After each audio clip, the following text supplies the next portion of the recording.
agrees that death is when there is no brainstem function, not when your heart, lungs or other organs stop. To start, let's take a look at something that has been the stuff of nightmares and horror films for decades. It's the story of some poor soul who, for whatever reason, has been declared dead and buried 6 feet under, but they're still alive. Now, if you think this story can only happen in a horror movie, you'd be dead wrong, pun intended. One look at recent stories right from the news proves it. A woman who gave birth 3 months after she was pronounced dead, another who was still alive when she was put into a body bag in the morgue and subsequently froze to death. Why do these horrific cases exist? Because of this alarming fact, there are no universal guidelines for doctors when it comes to declaring a person dead. Yes, you heard that correctly. Even among doctors, the definition of death isn't fully agreed upon. You're dead when a doctor says you're dead. A person can be pronounced dead if their heart stops, but they can also be revived in many cases. People can also be kept alive with machines, even though their brainstem has 0% functionality.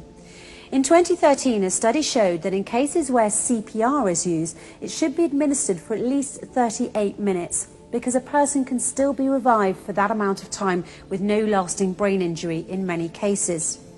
But here's where the difference is, and it's very important. Once the brainstem permanently stops functioning, there's no way of reversing it. No matter what happens, that person's heart will eventually stop beating, even if a ventilator is used.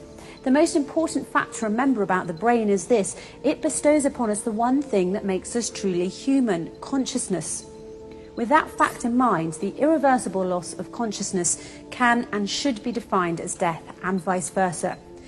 Now, here's another fact that might surprise you. When you sleep, your brainstem is inactive, and there are those who argue that sleep is also a loss of consciousness due to the inactivity of the brainstem effector neurons when a person is sleeping. The brainstem also becomes inactive when a person dies, causing a loss of consciousness as well. While they might seem like identical definitions, there's one difference. Loss of consciousness during sleep is reversible, while loss of consciousness due to death is irreversible. And it's for this very specific reason that doctors, when declaring a patient dead, should limit their declaration to the state of the brainstem and nothing else.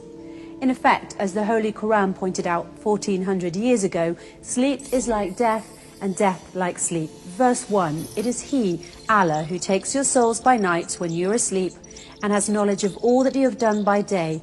Then He wakes you up again, that a term appointed, your life period, be fulfilled. Then in the end unto Him will be your return. Then He will inform you what you used to do. Verse 2, Allah, God, takes the souls at the time of their death and that which has not died in its sleep. He withholds that against which He has decreed death, but loses the other till a stated term. Surely in that are signs for a people who think deeply. Think about that for a moment. 1400 years ago, the Holy Quran already had a specific, unquestionable definition for death, namely when the brainstem no longer functions. It has nothing to do with heart function, whether the person can breathe, or any other bodily functions or organs. What this means is that around the world, millions of people have been declared dead when in fact they were not. That is why, in the interests of human rights, Muslims believe that doctors should only consider a patient dead if their brainstem has completely stopped working. Until that point, any and all measures should be taken to keep them alive and not pronounce them dead simply because their heart, breathing or other functions have stopped. The first and foremost Quranic verses say that all humans have the basic right to live and that human life should be respected. Yes, when we sleep, the brainstem effector neurons stop functioning for a short time, but then we wake up.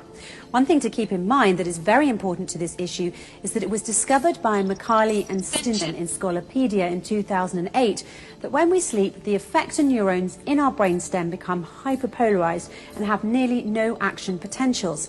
It's for this reason that before sleeping every night, you should pray that your brainstem neurons are depolarized so that you may once again wake up and enjoy another day. Why not make sure that everyone around the world has the chance to wake up by following the Holy Quran and only declaring someone dead if their brainstem has permanently stopped, nothing else? By the way, until the 1950s, death was considered to be the point when any one of the vital functions, heartbeat or respiration, ceased. This is what, according to Dr. James Burnett, a neurologist at Dartmouth College's Giesel School of Medicine in New Hampshire, stated in his speech in Live Science on June the 19th, 2014.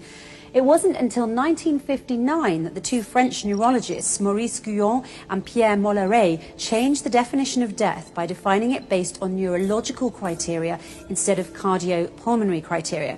They really saved us from being buried alive by stating a specific, unquestionable definition for death. The irreversible loss of consciousness can and should be defined as death. But this took place in only 1959. The Holy Quran, however, stated its specific, unquestionable definition for death. The irreversible loss of consciousness can and should be defined as death 1400 years ago. In order to truly respect human life, we need to agree on a universal definition of death. And just as the Quran has shown us, that definition should be based on the brainstem of the person in question permanently stopping. Nothing more, nothing less.